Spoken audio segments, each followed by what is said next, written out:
Delicious Show, un podcast chaud de variété. Et je suis votre animateur, David Paré. Et nous allons parler de croissance personnelle, entrepreneuriat, relations interpersonnelles et plein d'autres belles choses croustillantes. Et bien sûr, ce soir, je reçois un invité Delicious. Et je vous demande d'accueillir le super Stevie Turmel. Yes! Bienvenue à bord, welcome aboard. Ça mérite un chin. Cheers. Merci. Hey, c'est un honneur pour moi de te recevoir ici parce que on s'est connus là, une vingtaine d'années des poussières. On a étudié ensemble un scoop pour les gens. On a étudié ensemble en communication au Conservatoire La Salle. Exact. Puis, écoute, je pars là-dessus, là, mais... ah non, c'est vrai, avant de partir là-dessus, on a 3 thèmes aujourd'hui. Le LGBTQ+, oui.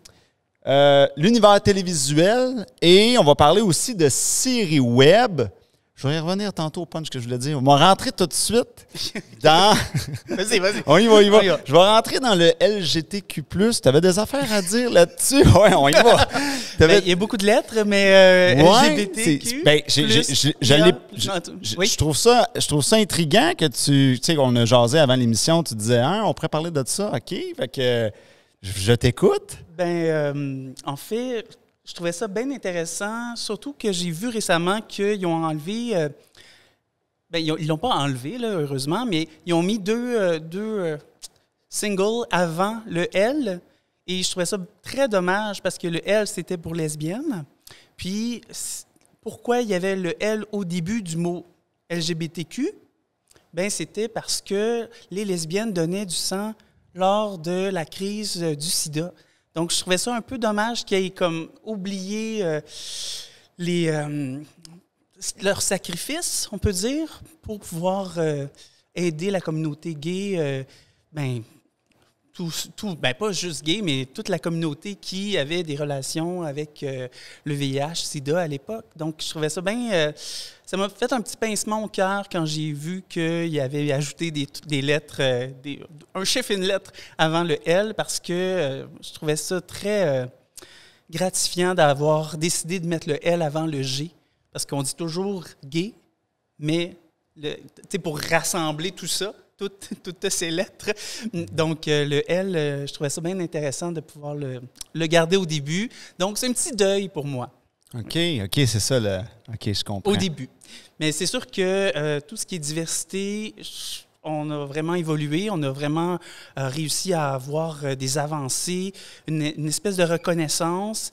Et ça, pour moi, c'est bien intéressant de pouvoir mettre ça de l'avant parce que évidemment, j'habite Montréal. On n'est plus en région où on se cachait parce que le gay de service de région, à Montréal, on est comme accepté, puis ça devient comme acquis, cette vision-là, cette préférence sexuelle-là ou préférence en tout genre. Donc, je trouve ça bien intéressant de le voir que ici on est correct. Je ne risque pas une lapidation ou quoi que ce soit parce que j'ai des préférences autres que hétérosexuelles. Donc, en tout cas, c'est le fun de pouvoir regarder ça puis dire on a fait de l'avancement. Puis toi, tu l'as... en fait, je te pose la question. Parce que quand on s'est connus, là, 20 ans et des poussières, depuis ce temps-là, est-ce que tu as senti, parce que je reste encore dans le même sujet, est-ce que tu as senti, justement, ça s'améliore dans mon vécu aussi? Je ne sais pas si c'est clair, mon affaire. L'acceptation de soi, c'est plus ça ta question? Oui, t'as-tu senti peut-être moins de jugement ou plus de... En fait, j'ai été un peu chanceux parce que j'ai pas nécessairement fait de coming out dans ma vie. Je pense que le seul coming out que j'ai fait, c'est dans un taxi à un moment donné avec mon père au téléphone en disant « Bon, là, j'ai quelqu'un à te présenter, puis ça donne que c'est un gars. » Fait que je pense que c'est le seul coming out que j'ai fait. Et sa réplique, que je vais me rappeler toute ma vie, c'est « Ah, on n'en parlera pas à la famille, OK? Fait que ça m'a juste comme fait, OK, bon, ben, Ouais. je vais le faire moi-même quand ça va être le moment. Puis sinon, la famille le savait déjà avant que je fasse un coming out comme tel. Alors, des fois, c'est ça. T'as pas besoin d'en faire de coming out. Ouais, les gens, des fois, les gens, ils détectent des choses, mais ils peuvent se tromper aussi. Oui. Mais combien d'hommes hétérosexuels ont des manières... Ça ne veut pas dire que nécessairement ils sont tu sens concernés. Ben, écoute, quand j'étudiais en danse, à un moment donné, je me tenais avec mon chorégraphe, puis on s'habillait avec des chemises flash rouges. Ouais, c'est ça, j'avais le petit gel des cheveux. Puis les gens, ils disaient, eux autres sont en couple ensemble. Ça a pris du temps avant que je le comprenne. Puis là, on me l'a dit, vous n'êtes pas en couple ensemble. Là, j'ai allumé que, il va peut-être falloir que je change quelques vêtements parce que là, j'en vois pas la bonne perception. Mais je trouve ça intéressant que tu parles de ça parce que justement, tu sais, l'homme hétérosexuel se positionne aussi en disant, ben je veux pas avoir l'air je veux pas qu'il y ait une confusion dans mon genre ou dans mes préférences. Puis j'ai entendu quelqu'un dire quelque chose de très intéressant cette semaine et je tenais à le partager parce que je trouve ça très intéressant. Ça fait 4 fois, 10 fois, je le dis, intéressant. Oui, vas-y donc, ça va être intéressant, je pense. Il y a un gars qui a dit, c'est pas parce que j'ai le goût d'avoir un doigt dans le cul que ça veut dire que je suis gay. Alors, là, ça élabore beaucoup de tabous. Parce que, théoriquement, la vision qu'on a d'un gars qui se fait mettre un doigt dans le cul, c'est, c'est un gay. Mais il s'agit d'une préférence sexuelle. Donc, est-ce que ça veut dire que cette personne-là aime passionnément les garçons? Pas nécessairement. Alors, des fois, c'est des préjugés qu'on a qu'il faut débâtir et arriver à faire en sorte que les gens... qu'il y ait une espèce d'ouverture, dire moi j'aime ça. Ben, ça ne veut pas dire que ça veut dire ça. Tu sais, on est tellement dans des petites cases aujourd'hui que on ne peut plus dévier ou aimer quelque chose de différent. Donc, le phénomène, on s'auto-juge beaucoup, surtout quand on fait de la danse puis qu'on est un garçon. Ça ne veut rien dire, là. Ben, tu as raison, puis je le vivais à l'époque. Puis moi, à l'époque, c'était, j'ai envie de porter ces chemises-là, c'est tout, puis je porte ça. Mais quand j'ai vu la conséquence, mais là, les filles, ils se sauvaient de moi, là. OK, là, Houston, ça marche pas. Fait que j'avais une conséquence à ça. Okay. Fait que là, j'avais un choix à faire. Puis quand j'ai fait des tests, j'ai mis des vêtements plus virils, des jeans Parasuco. Puis là, c'était le jour à l'année. T'es donc bien beau. Puis là, on me touchait les jeans. Fait que là, je vais être là, je veux-tu ma chemise flash ou... C'est fou, mais ça va jusque-là. Ça va jusque-là. Combien d'hétéros vont dans les bars gays pour avoir peut-être une soirée qui va finir au lit avec une fille? Puis la fille, l'objectif, c'est « je vais le faire revirer de bord ». Tu sais, il y a... Ouais, c'est intéressant ça aussi. Bon, c'est pas tout le monde, mais il y a quand même des fois des petits trucs psychologiques comme ça, là. Ouais. C'est bien intéressant. Puis quand je t'ai rencontré, on était au Conservatoire La Salle. Puis là, tu me corrigeras si je me trompe, parce que je pense que tu as une meilleure mémoire long terme que moi. Mais il y avait un show qui était organisé à l'époque qui s'appelait le Talent Show. Puis là, il invitait les élèves à qui pouvaient faire un petit quelque chose sur scène, puis tout ça. Puis moi, j'avais vu ça passer, puis j'avais jugé l'affaire. Je m'étais dit, ça, c'est une petite affaire, ça ne m'intéresse pas. Je sais pas, j'avais dormi au gaz un peu, puis si je me trompe pas, c'est toi qui m'avais... Tu m'avais un peu, pourquoi tu y vas pas, tu serais bon, puis tu m'avais un peu... J'ai fait ça avec tout le monde. Tu m'avais un peu donné une petite poussée, puis là, j'avais fait, OK, oui, justement, c'est une petite affaire, fait que ça sera pas trop difficile. Moi, je savais pas qu'il y avait du monde qui achetait des billets pour venir, puis là, c'était un peu plus gros que ce que je pensais, finalement. Puis là, j'ai vécu cette expérience-là, puis ça a été le départ de toute ma carrière. Fait que là, je te le dis officiellement, je te dois beaucoup parce que en même temps, je te suis très reconnaissant parce que si tu ne m'avais pas donné cette tape-là, ma vie aurait probablement été autre professionnellement, là. Ou je serais peut-être revenu plus tard, mais tu m'as donné vraiment, tu m'as poussé dans un chemin fait que je te suis, ça, je ne pourrais jamais l'oublier, là. C'est très gentil. Mais j'ai le goût de te dire, tu sais, ton succès, tu l'as travaillé, donc échelon par échelon. Ouais. Peut-être qu'à ce moment-là de ta vie précisément, c'est ça que tu avais besoin. Oui. Puis go, tu sais, t'as lâché prise puis tu l'as fait. Oui. Puis le mérite te revient. Tu aurais pu justement dire, oh, j'aurais pu refuser. Ben oui. Mais je pense que si tu n'étais pas intervenu, je ne serais pas allé. OK, tu penses que je ne serais pas. Ouais, OK. Tu sais, ça prenait un petit la petite poussée, là. Fait que je te suis très reconnaissant là-dessus. Puis là, je rebifurque sur justement la communication, on étudie là-dedans, univers télévisuel. Puis moi, on s'est perdu de vue à ce moment-là. On a chacun continué nos choses. Fait que justement, là, qu'est-ce qui s'est passé? Moi, je me mets à jour aujourd'hui. Après le conservatoire, qu'est-ce que j'ai fait, donc? Je pense que j'avais 2-3 jobs en même temps. Après ça, je faisais des ateliers de théâtre. J'allais chercher des coachs pour m'améliorer, tout ça, des productions autogérées. Je suis devenu membre de l'UDA, donc j'ai fait de la figuration, des troisièmes rôles. J'ai eu un mini-rôle parlé à un moment donné. Donc, c'était satisfaisant de pouvoir jouer, tu sais, puis ce qui m'a rôle parlé à la TV ou web? À la télé. Okay. On parle de télé. Mais, veux pas, tu sais, on ne peut pas rester à la maison à attendre le prochain rôle de ta vie. Donc, j'ai parti des productions web. Donc, j'ai parti Kapout, K-A-P-O-U-T. Donc, on était une petite gang de comédiens qui faisaient des bureaux, tout ça, là, des petits gags de 15 secondes. À l'époque, c'était pas populaire, là, des 15 secondes. Aujourd'hui, avec TikTok, ça l'est davantage. Mais on faisait ça. Après ça, on a créé un site web. On a fait, avec Marie-Laurence Dubé, on a fait Charlot-Charlotte, qui était comme jumeaux-jumelles, mais avec des perruques. En fait, j'adore avoir des perruques parce que, tu sais, c'est clair que c'est un personnage. Ouais. Fait que j'ai souvent des perruques, puis j'en ai plein encore aujourd'hui, là. Fait que les séries web, ça a beaucoup joué dans ma vie parce que tu apprends sur le tas.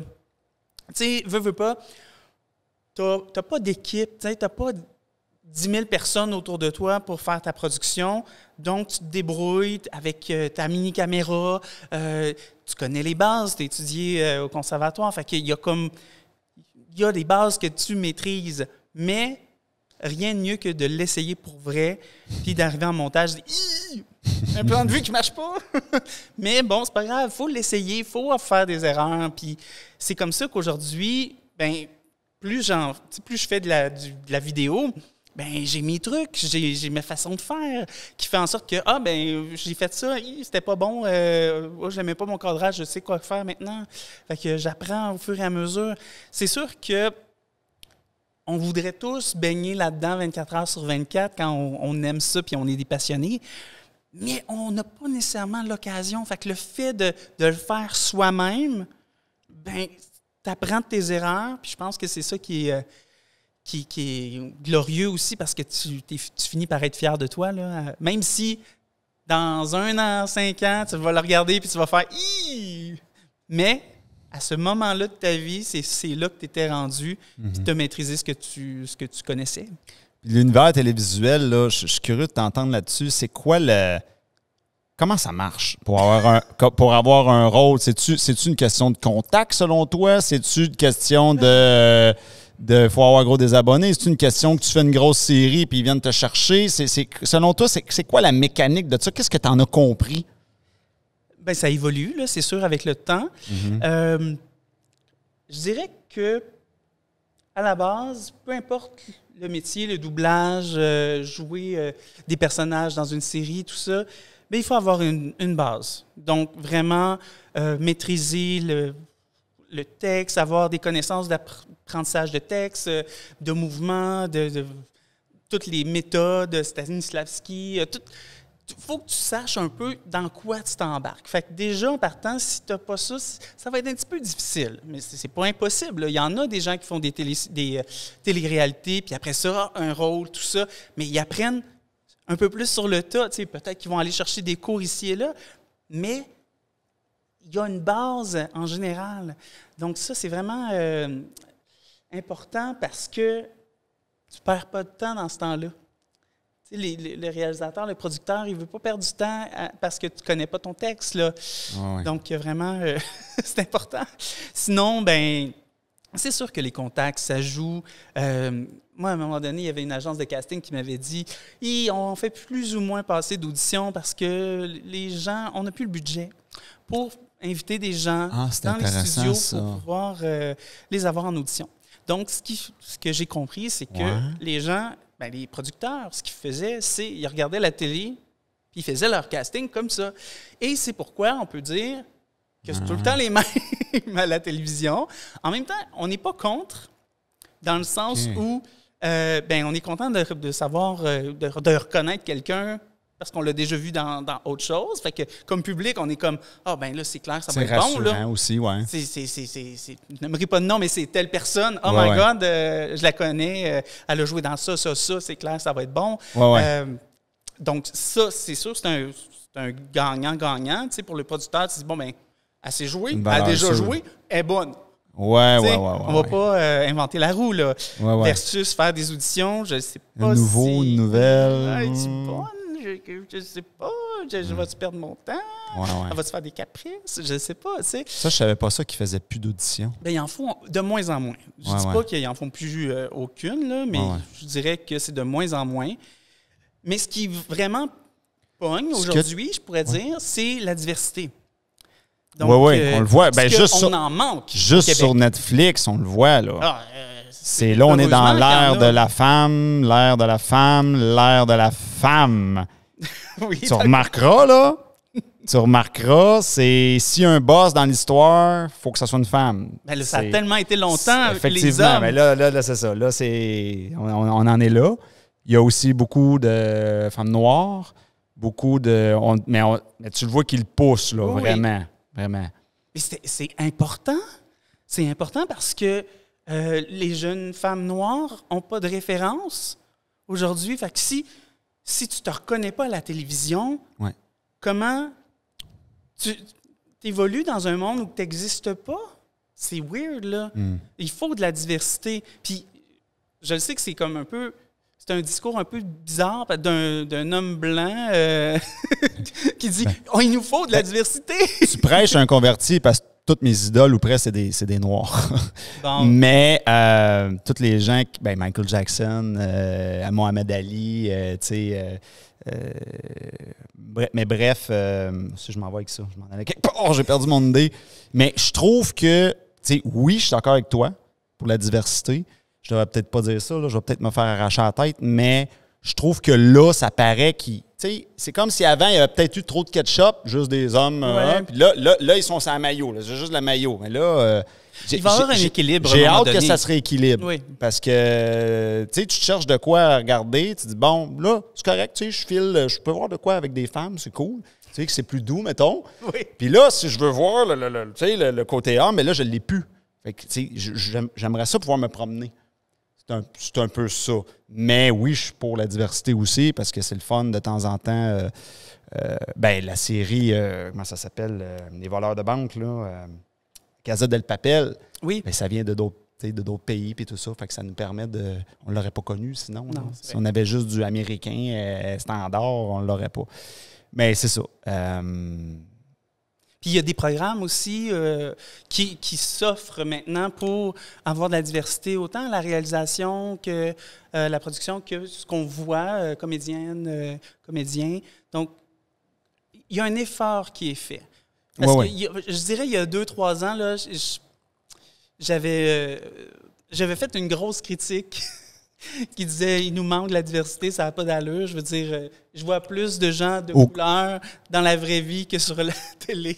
Au Québec, tu veux dire? Au Québec, exact. Ouais. Fait que ça n'a pas de sens, là.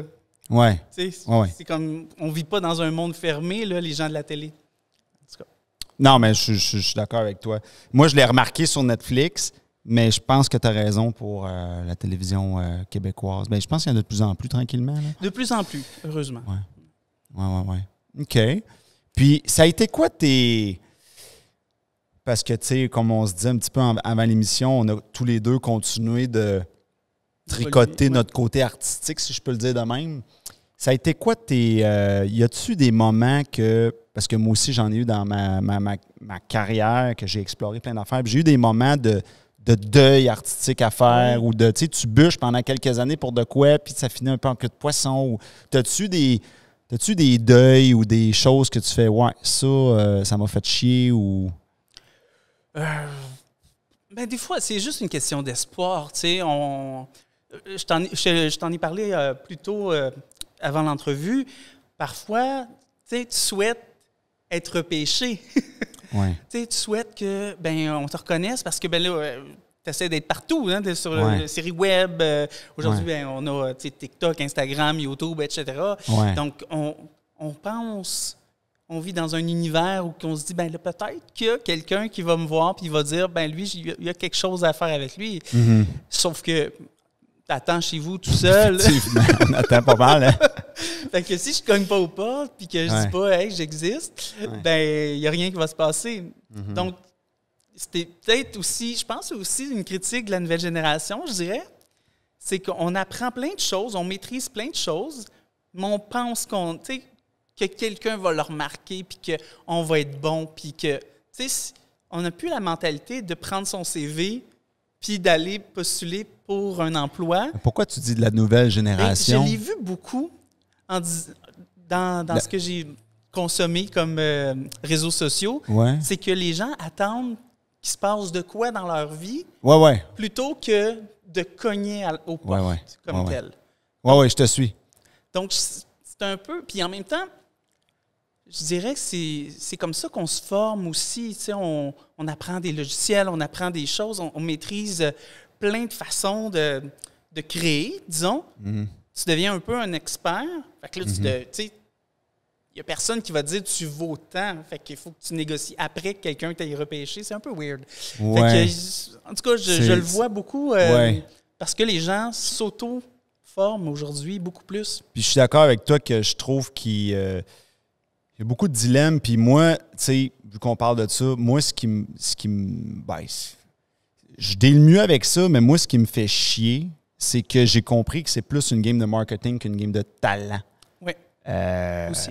Autant dans la business de coaching, que peu importe tout ce que j'ai touché, tu as beau avoir le meilleur talent du monde dans peu importe ce que tu fais, si tu ne comprends pas le marketing, tu es mort. Si tu ne fais pas de publicité ou de la bonne façon, ou tu n'as pas les bons mots dans les pubs, puis là, tu sais, fais pas tel mot, c'est tel autre. Puis cette game-là, ça m'a fait chier, mais il a fallu que je l'apprenne.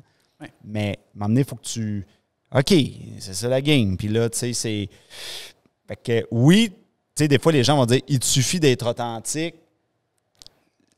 Ça... Il y a un bémol là-dessus? Ben oui et non, parce que tu peux pas dire n'importe quoi. Tu sais, il y a des affaires que si tu le présentes de même, ça ne vendra pas. Tu sais, le meilleur exemple que je peux donner, c'est quelqu'un qui arrive pour t'acheter de quoi, puis tu dis tout de suite le prix, puis c'est même, tu sais, t'as rien expliqué. Quoi, je suis authentique, je te dis, tu sais, quand le client me demande comment ça coûte, je dis quoi, mais il l'achète pas. Non, ça il veut l'histoire, le pourquoi de... Ben, il faut que tu lui donnes le goût, plus que tu peux pas juste donner ton prix, il va fuir. Même si le prix est bas, qu'il soit bas ou haut, il entend un prix, il fuit. Fait que ça, c'est un exemple de, c'est pas vrai qu'il suffit d'être authentique, je me casse pas la tête, je donne mon prix, puis c'est tout. T'sais, fait que moi, je l'ai beaucoup vécu, ça, dans des salons. On allait dans des salons, puis on expliquait nos services. Les gens disaient, ça coûte combien? Mais là, tu dis un prix, mais oui, mais tu sais même pas c'est quoi. C'est-tu 1 heure, c'est 2 jours, c'est 3 jours? Tu sais pas, dans le fond. Tu sais, mettons, je te dis, j'ai un char à te vendre. OK. Puis tu me dis, OK, combien? Je te dis 200 000. Tu vas être un asti de malade. Mais peut-être que c'est une Ferrari qui vaut 1 million, puis que c'est le deal du siècle. Tu vois-tu? Mais j'ai pas le temps de te le dire, tu t'es sauvé avant. Tu comprends? Ouais. C'est tout cette... Mais bref, c'est le côté, ce côté-là que je trouve un petit peu plate peut-être de notre époque. C'est quoi parce que là, on a parlé un peu du passé, tout ça. C'est quoi tes projets futurs? Tu veux t'en aller où, là, avec ta... Parce que, comme on parlait avant l'émission, moi, je regarde ton TikTok puis je me dis, ah, il y a de la créativité là-dedans, il y a de l'ouvrage là-dedans. Tu sais, c'est quoi? Tu aspires à quoi? Tu veux t'en aller où? Excellente question, David. Je ne sais pas. J'en ai aucune idée. J'ai déjà eu des objectifs, mais avec le temps, je pense que c'est de me surpasser. Je te dirais que c'est plus ça mon objectif, c'est de maintenir le rythme de production, de jamais lâcher, de toujours avoir quelque chose à présenter et de... C'est une pression, mais c'est une pression saine parce que c'est correct là, que je ne publie pas une journée. Là. C'est bien correct. C'est juste que j'essaie toujours de voir quelle production je peux faire, quel style je peux faire différemment, tout ça, avec des suites. C'est souvent ça mon objectif, c'est que si j'ai un modèle de production, mais je veux qu'il soit pas juste une fois, mais qu'il puisse se tenir. Donc, si quelqu'un aime ça, ben il va pouvoir aimer quelques autres épisodes, c'est exemple. Puis là, tes choses artistiques, est-ce que tu tires des revenus de ça? Est-ce que tu as envie? Est-ce que... Non, aucun revenu. C'est pas très payant pour moi, en tout cas, les revenus sur les réseaux sociaux. Mais en même temps, est-ce que ça peut devenir une béquille? Okay. Ça peut t'empêcher d'être créatif aussi à un certain niveau. J'ai pas été approché. Sauf que je sais que si... j'ai connu des gens que s'ils portaient tel chandail, exemple, dans une story X, hey, tu peux pas porter un autre chandail le lendemain là, qui est dans une autre compagnie, exemple. Donc, il y a des petites contraintes comme ça que faut toujours que tu sois conscient, même si ça fait partie de ton univers. C'est chez nous, c'est mon tas de linge qui est à côté. Il y en a d'autres marques, là, ben non, faut que tu sois constant dans ça. Puis, c'est correct, là, il faut... donc, il y a quand même des petites choses, des fois, que tu dis « Ah, j'ai pas pensé à ça ». Ou tu dis une petite affaire, puis tu fais « Ah, non, c'est pas l'image de la marque que... même si c'est pas dans le TikTok ou la production, que la petite story, bien, tu dis quelque chose de travers, tac, la compagnie n'est plus là parce que tu ne représentes plus la compagnie par rapport à ce mot-là que tu as peut-être dit ou cette façon d'agir-là qu'il ne consent pas du tout. Là. Donc, il y a des terrains glissants là-dedans aussi. Fait qu'il faut lire leur contrat puis bien gérer ça, je crois. Mais comme je dis, je ne l'ai pas vécu. C'est bien correct. Dans le fond, moi, ce que j'aime, c'est de créer puis de me surpasser au fur et à mesure. Qu'est-ce qui arrive si... parce que là, tu as un autre travail aussi. Oui, exact. Mais qu'est-ce qui arrive si il y a quelque chose qui explose, puis là, il y a des revenus qui roulent de tes choses artistiques? Est-ce que tu dirais, moi, je veux en vivre complètement, puis bye-bye le travail, ou c'est non, je veux... Je rêve pas d'en vivre. T'es où là-dedans, dans ton désir? Je pense qu'il faut savoir faire la part des choses. C'est souvent des trucs des contrats, des trucs déterminés dans le temps.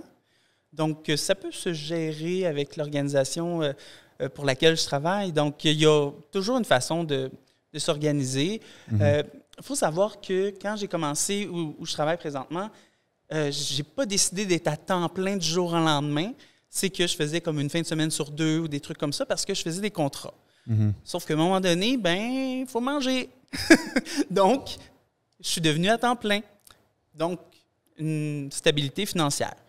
Donc, ce qui a fait en sorte que j'étais bien quand même de pouvoir me nourrir à chaque semaine, à chaque jour. Donc, le côté artistique n'a jamais vraiment pris le bord, mais a pris moins d'importance. Puis en même temps, c'est bien correct dans le sens que j'en avais moins de contrats de production, de montage, tout ça. Je faisais l'écriture aussi à cette époque-là. Donc, moins de contrats avec une job qui pouvait devenir une job stable.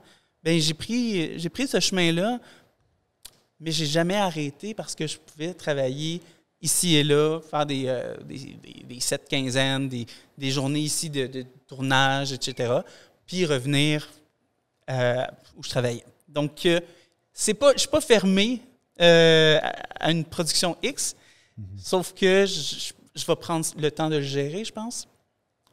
Là, je vais te laisser le choix OK. des 2 prochaines questions. Tu vas pouvoir décider dans quelle porte tu rentres. Anxiété ou conseil que tu pourrais donner ou leçon pour la communauté gay? Peux-tu répéter la question? On va y aller avec la famille. Est-ce qu'on rentre dans communauté gay, conseil que tu pourrais donner à quelqu'un qui se le demande, ou si on rentre dans l'anxiété? Je te laisse le choix des portes. J'essaye cette formule-là aujourd'hui. OK. J'aime pas l'idée d'être un conseiller. OK. Parce que je ne me considère pas comme un modèle comme tel. Par contre, j'ai du vécu, donc je peux peut-être en parler un peu. Ben oui. Puis, dans le fond, quand je suis arrivé à Montréal, j'allais au conservatoire, là. Et il y avait des soirs, je pense les jeudis, les vendredis, on commençait à sortir beaucoup, tu sais, à prendre beaucoup d'alcool, tout ça. Mais on buvait énormément. Et c'est sûr que c'est pas quelque chose que je vais recommander nécessairement aux gens. C'est sûr que ça fait de côtoyer des gens sociables, tout ça, tu as une certaine inhibition parce que, on s'amuse, c'est la fête, tout ça. Sauf que, après coup, le lendemain, le surlendemain, tu as de la difficulté. Puis, tu as de plus en plus de difficultés à pouvoir décrocher de ça parce que tes amis deviennent tes amis de bar. Et finalement, la seule activité que vous avez, c'est de boire. Donc, si j'ai un conseil à dire, c'est qu'à un moment donné, tu arrives dans ta vie où, tu sais, les 5 personnes qu'on côtoie et représentent qui tu es. On l'a entendu souvent, celle-là. Hein? Je l'ai beaucoup, j'ai beaucoup travaillé sur moi depuis 2-3 ans. Puis, honnêtement, j'ai pris des décisions, mais c'est pas, tu sais, ces gens-là, c'était pas nécessairement des mauvaises personnes. C'est plus comment moi j'étais avec eux. Tu sais, le sentiment d'être plus game, de faire plus de niaiseries, tu sais. Fait que ça, je l'ai vécu beaucoup plus jeune. Puis en grandissant, je fais j'ai manqué de respect à tellement de gens. Puis d'être conscient de tout ça aujourd'hui, puis de dire, écoute, je veux juste aller dans la bienveillance, puis de trouver qu'est-ce qui peut améliorer chaque personne. Parce que, comme je dis, je me considère pas comme un modèle. Puis tu sais, en plus, avec les réseaux sociaux, on a tellement de références ou de trucs qui s'est passé, puis tu fais « wow! » Tu sais, puis là, tu en retires, toi, une leçon. Fait que tu te dis « j'ai fait ça. J'étais pas une bonne personne. » Fait que le fait de voir ça... exemple, là. J'ai déjà pogné les fesses de quelqu'un dans un bar. Mais ça se fait pas! Mais à l'époque, je ne sais pas pourquoi, mais avec le taux d'alcoolémie, tout ça, tu te dis, c'est correct, c'est le fun, puis on en rit. Sauf que, tu sais, aujourd'hui, c'est une agression. Fait que, pas aujourd'hui. C'était une agression à l'époque aussi. C'est juste que tu es comme un peu plus conscient de ce qui se fait, puis de le respect de l'autre. Puis donc, bref, comme je dis, j'ai pas l'intention d'être un modèle, sauf que je peux dire qu'avec le temps, on évolue, puis on est plus conscient de qui on était, puis qu'est-ce qu'on veut devenir. Tu parlais tantôt justement que tu as fait beaucoup de travail de croissance personnelle sur toi dans les 2-3 dernières années. Moi, je crois avoir observé un boom. On dirait que la pandémie a amené ça. Des gens, là, je suis seul chez nous. Attends une minute, là. La moulinette, elle tourne, là. Est-ce que dans le fond, là, ma question. Ouais. Est-ce que le fait que tu aies dit, OK, là, je travaille sur moi, est-ce qu'il il y a un lien avec la pandémie parce que c'est arrivé puis ça l'a amené ça ou tu étais déjà rendu là puis ça n'a pas rapport avec la pandémie? J'étais déjà là avant la pandémie. OK. C'est juste que c'est sûr que ça l'a amplifié? Oui, voilà. Oui. Okay. Puis le fait de côtoyer aussi les nouvelles... Moi, pendant la pandémie, j'étais accro aux nouvelles, là. En plus, RDI était, était comme connecté 24 heures sur 24, là, disponible. Là. Donc, j'écoutais une nouvelle en boucle. Ça devenait comme une espèce de film que je me faisais dans ma tête. Là, on va tous mourir. Donc, c'est sûr que de consommer tous ces drames-là, ça vient te chercher. Puis tu te poses des questions sur ta vie, puis où tu veux aller, puis qu'est-ce que tu veux... devenir, tu sais. Donc, c'est sûr que ça a travaillé, là, la pandémie, pour tout le monde. Si tu avais une machine à voyager dans le temps, là, tu ferais quoi avec? Tu l'as pas vu venir, celle-là. Hein? C'est intéressant, mais en même temps, on peut pas... je pense que je la casserais. OK. Pour que... Je l'ai pas vu venir, celle-là non plus. Parce que on apprend. Fait que dès que je vois des bonhommes sourire, je vois des gens qui ont du fun à consommer mon contenu. Et pour moi, ça, c'est l'idéal. Tu sais. C'est pour ça que je le fais, là, de voir qu'il y a des réactions. Tu sais. Puis, on parlait d'argent un peu tantôt. Fait que c'est sûr que j'aimerais ça, mais en même temps, peut-être que ça enlèverait un petit sentiment de... Tu sais, comme je le fais pas pour l'argent, tu sais. Oui. Je le fais pour le bonheur puis que je peux procurer aux gens, là. C'est ça ma paye. C'est pour ça que le théâtre, c'était une de mes passions parce que justement, tu le reçois tout de suite après le show, là, ou pendant, les rires, tout ça. Ouais. C'est sûr que c'est tellement intense. C'est pour ça que tu vas recommencer. Tu vas en faire d'autres. Des shows de danse, la même affaire. Ouais, ben moi aussi, non, c'est ça. Je comprends le feeling d'être sur scène puis avoir le hype. T'as-tu des grands regrets? Des grands regrets? Déjà, les questions aujourd'hui. Boum, boum, boum. J'en ai plein, c'est sûr.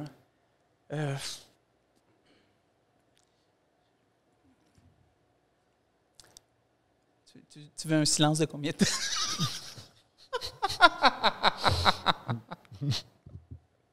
J'avoue qu'elle n'est pas évidente. Tu peux balancer ça, tu vas attendre une minute, là.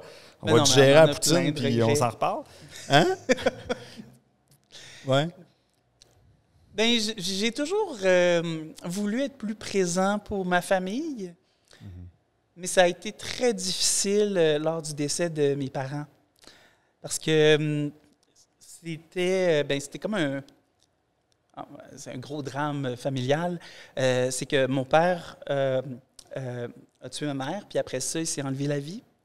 Donc, c'est sûr que ça a un peu divisé la famille, dans le sens qu'il y avait la famille pour ma mère qui comprenait, il y a personne qui comprenait, là, c'est sûr. Mais puis après ça, il s'est enlevé la vie, fait qu'en plus, il y a un suicide à travers ça. Bref, la famille a été un peu éparpillée avec leurs opinions. Puis nous, on était deux enfants qui étaient complètement désemparés là, à travers cette expérience-là. C'est clair. Puis de savoir comme, OK, mais là, aujourd'hui, c'est un peu plus réglé, là, mais le feeling d'être séparé entre est-ce que je suis plus avec le côté de ma mère ou avec le côté de mon père, même si la famille n'avait rien à voir avec l'histoire principale.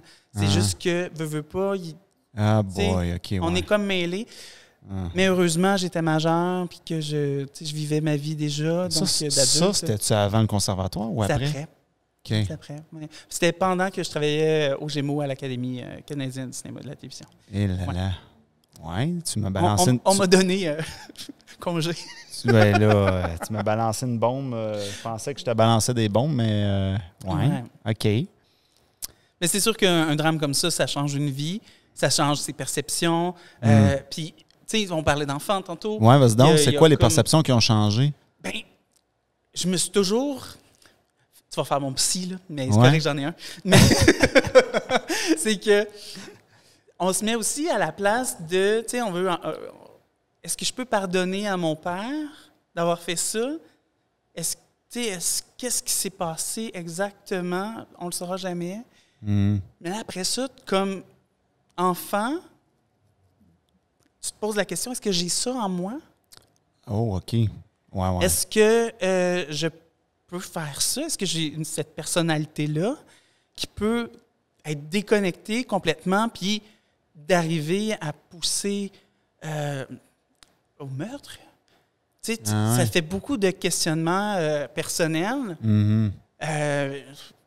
Puis, tu sais, on n'a jamais vraiment de réponse. Là. C'est plus une question de comment tu vas te gérer. Là. Ouais, Donc, ouais, ouais. malheureusement, c'est un peu le leg que j'ai eu de cette blessure-là. Des espèces de questionnements internes. Comment je pourrais dire ça? Un démon intérieur qui Ouais. te ronge un peu, là. Ouais. Fait que c'est- Caroline, hein? Ouais, ben ça fait partie Je de la l'avais pas vie. vu venir, celle-là. J'avais pas fait ce lien-là. Ben, c'est qu'en le vivant, J'aurais tu sais, pas pensé à ça qu'on... Ouais. est-ce- Ouais. mais tout le monde, ça peut arriver à n'importe qui. C'est ça qui est malheureux, c'est que ça peut déconnecter complètement dans n'importe quelle famille. On n'est pas à l'abri de ça, tu sais. On parlait d'anxiété, c'est exactement ça. Puis le besoin de parler, la psychologie, les gens ont été enfermés pendant la pandémie, Ouais. donc vivaient clos sans nécessairement d'avoir de ressources pour pouvoir parler à quelqu'un, dire « Hey, ça va pas, là. Ouais. Je vis 24 heures sur 24 avec ma femme, mes Ouais. enfants. Je peux plus les supporter pendant qu'ils sont en télétravail, etc. » Fait que, il y a une bombe intérieure qui est arrivée parce que ces gens-là n'avaient pas pu ou pensé qu'ils pouvaient avoir demander de l'aide, qu'ils pouvaient demander de l'aide, tu sais. Puis quand tu vis le milieu, là, comme je l'ai vécu, c'est que tu vis aussi là, je parle beaucoup de mon père, là, dans ce sens-là, parce que je me mets à la place de mon père, mais la place de la mère aussi, là. À ce moment-là, précisément, ma mère a pensé le quitter. C'est un peu l'histoire, là, mais sans trop de détails. Et est-ce que son attitude a peut-être aidé, en tout cas, fait en sorte que la bombe a été plus intense chez lui ou pas du tout, elle ne l'a pas vu venir. Tu sais, plein de questions que je vais vivre toute ma vie avec ces questions-là. Là. C'est vraiment... fait que, bref, c'est intense, mais c'est ça. Ça fait partie de moi aujourd'hui. Mais oui, Colin. Que dire? Qu'est-ce que je peux dire après ça? C'est un peu... J'ai l'air d'être un peu... j'essaie de dédramatiser un peu. Tu sais, je souris, j'essaie de l'expliquer de manière rationnelle. Ouais. Mais il y a des années derrière ça, il y a de la psychologie aussi derrière ça, des gens qui m'ont aidé. Donc, je peux aujourd'hui en parler de manière rationnelle, sans tomber dans le drame, tout ça. Mais c'est sûr que c'est une évolution. C'est un work in progress. Exact. Ouais. Caroline. OK. Puis, sinon, que dire après ce sujet, mon Dieu? De cette expérience-là, est-ce que ça t'a... Parce que oui, bon, il y a eu des bouts de tough, là, c'est sûr. Mais y a-tu des choses...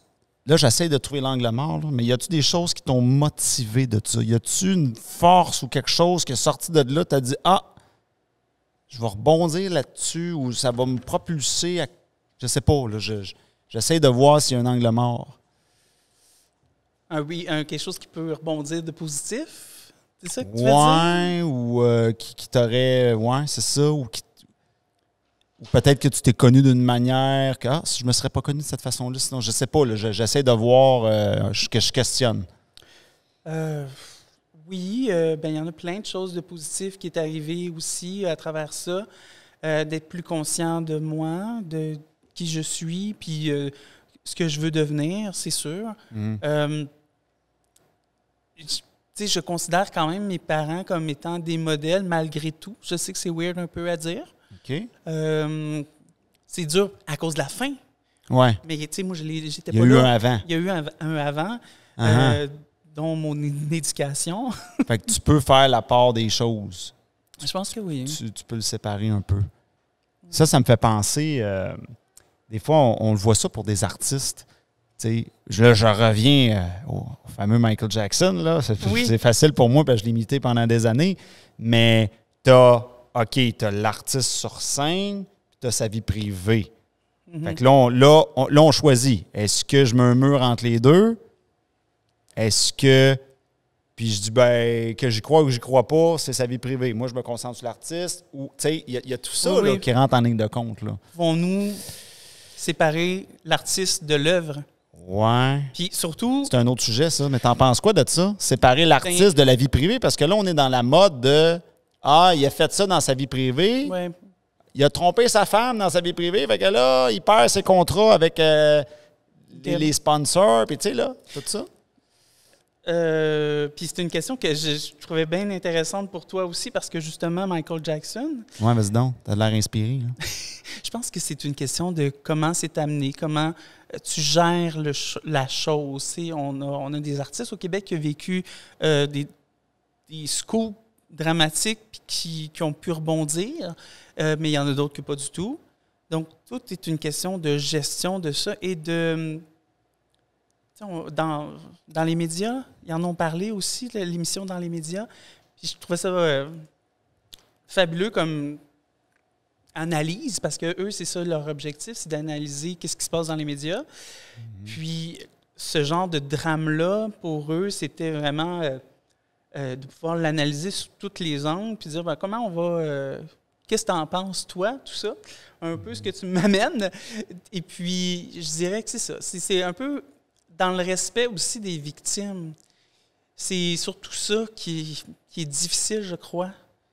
C'est difficile parce que la victime va toujours être victime, malgré que la personne a peut-être pris soin d'elle, psychologiquement, a peut-être suivi des thérapies, whatever, aller dans les AA, whatever.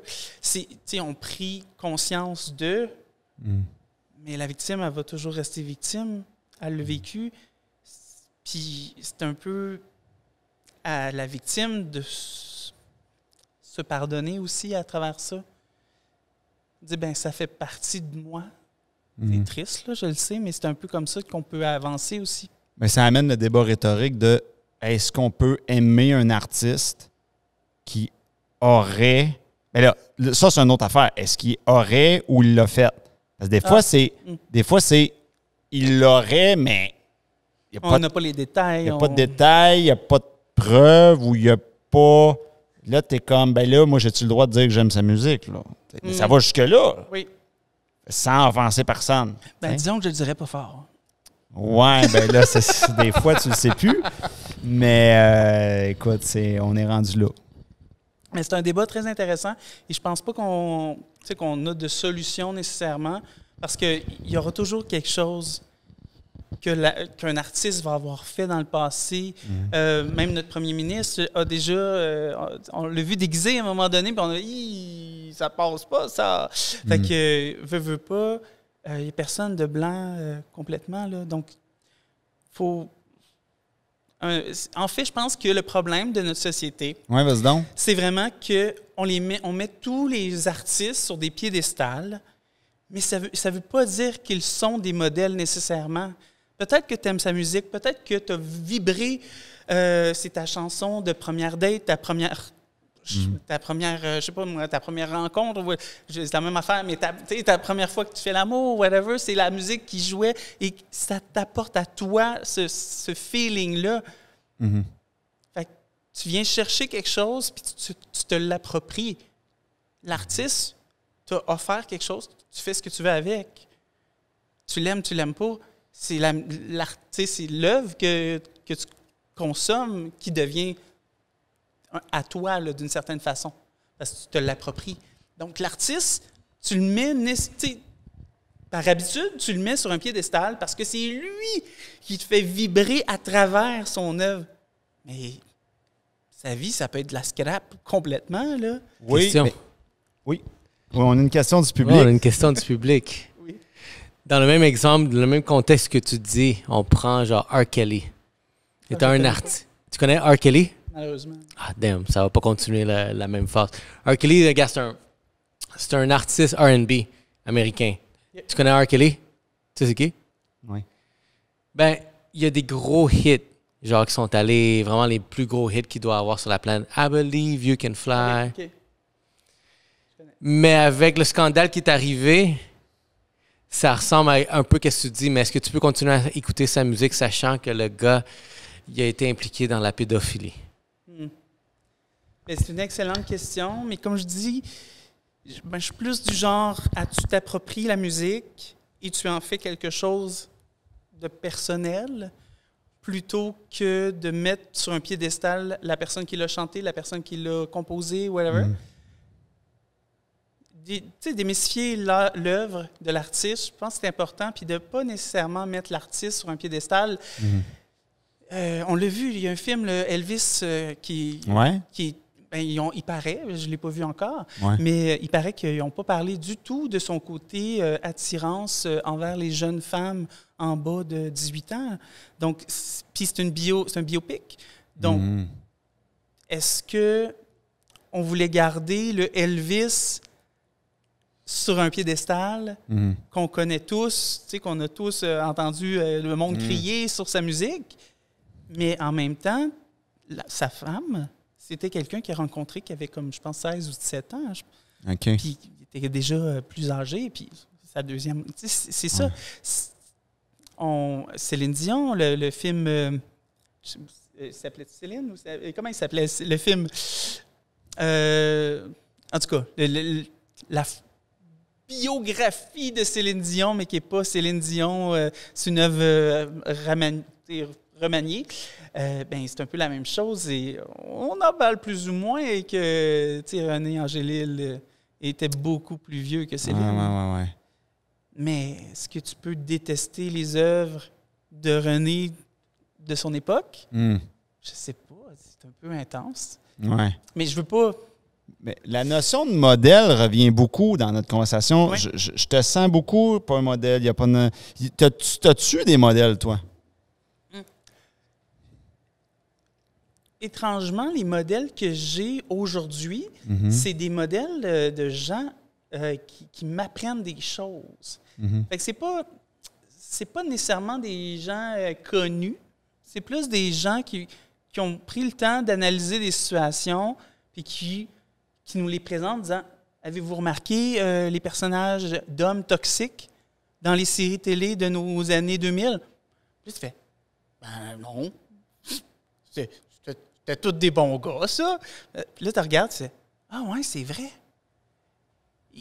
Il agaçait la fille au point qu'elle dise oui, finalement, tu sais. « Oh, I met your mother. » Tu sais, comment j'ai rencontré ta mère. Série, puis tu dis « Mais c'est drôle, c'est un bon gars, ce gars-là. » Tu sais, toute son histoire. Puis là, finalement, tu sais, ben non. C'est quelqu'un qui fantasmait tellement que il a poussé à bout la fille à l'aimer, tu sais. Fait que c'est pas sain du tout. Mais comme spectateur, puis comme gars, tu dis, ben c'est ça. Un moment donné, il va l'appeler 10 fois, elle va me rappeler. Ouais. Mais finalement, tu dis, ben non, ça, c'est de l'harcèlement. C'est sûr qu'après 10 fois, là, on se pose pas la question, hein, Colin. Mais c'est ça, des fois, c'est ces gens-là, mes modèles. C'est ceux qui vont analyser des situations qui vont tout changer ma jeunesse ou ma façon de penser. Okay. Parce que tu dis, j'avais pas vu ça comme ça. OK. Pour moi, ça, c'est des modèles parce qu'ils m'emmènent ailleurs. Mm-hmm. Ils me remettent en question. Puis ça, c'est merveilleux parce que tu évolues. Tu dis, hey, je vais le réécouter, puis je vais le voir d'une autre façon, puis je vais apprendre. Ben, c'est super, Steve. On arrive... Stevie. On arrive à la fin de l'émission, justement. On entend la petite musique. Est-ce qu'il y a un endroit qu'on peut dire aux gens où est-ce qu'ils peuvent te suivre ou c'est où tu veux que les gens te suivent? Bien, surtout pas dans la rue, mais... C'est bon. Mais sinon, je suis très actif sur TikTok. Donc, c'est sûr que Stevie Turmel, c'est la place. Stevie Turmel sur TikTok. Alors, merci d'avoir été là. Ça a été un grand honneur de t'avoir reçu. Merci encore pour ce que tu m'as apporté. Et je veux dire un petit mot avant que l'émission finisse sur le fait que dans les derniers épisodes, on a reçu Régis Lachance, puis on a fait proche 5 millions de vues avec ça. C'est incroyable. Alors, la porte est ouverte pour des commanditaires. Si vous voulez vous manifester, profitez-en là, avant qu'on soit trop connus. Et puis, on se rejoint la semaine prochaine avec un autre invité croustillant au Delicious Show. Salut, bye-bye.